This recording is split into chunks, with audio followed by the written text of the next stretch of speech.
into the next one. Consistently provide, second part of recommendation 3, consistently provide students with opportunities to ask and answer questions to better understand the text they read. This doesn't mean just, taking a quiz after a book is over, but there are several different ways, the oldies and goodies, strategies that have supported kids in asking and answering questions. Asking and answering questions is a research-based comprehension strategy. We just want to make sure we're doing it in a way that's engaging to students. One of the oldies and goodies is the reciprocal teaching method. This is when students make a prediction, work with each other in small groups. They make predictions. They read about what's going to happen. They read part of the text. They ask questions, clarify, and summarize, and then switch to a different discussion leader. So this helps kids work in small groups and collaboratively, which is also something that's very good for multilingual learners, and helps them all take responsibility for their own reading comprehension and their group's reading comprehension.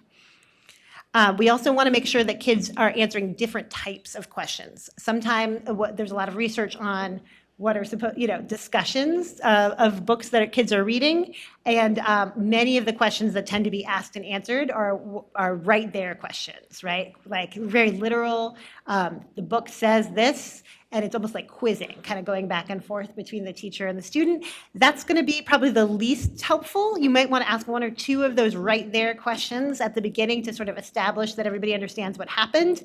But then you want to move very quickly in either written questions or oral questions into think and search questions. This is when the answer is in the text, but it comes from multiple places in the text. So you have to kind of think about themes or things that are reoccurring through the text, right? I don't know if anybody watches The Pit, but you know how there's just all these little tiny hints that something's up with Dr. Langdon, and then all of a sudden it all comes together at the end, right? That's a think and search question, like what's going on with Dr. Langdon, right? You have to think about about all these tiny little things that have happened throughout the show to put it together. That's a think and search question, and those are really productive for comprehension. Author and me, that's an answer that's not in the text. That's about your personal interpretation of something that's happened in the text. So it's not a yes or no question. It's not obvious. You have to think about what's happening and kind of filter it through your own background knowledge and experiences and fit the text into your world knowledge. This is particularly helpful for informational texts, because what we're trying to do with informational texts is help kids think about what they already know and how the text fits into what they already know about that topic. So either expanding, adding more detail to the schema they have for that topic, or even realizing they had a misconception about that topic and addressing that when there's a conflict between what you thought you knew and what you're learning in the text.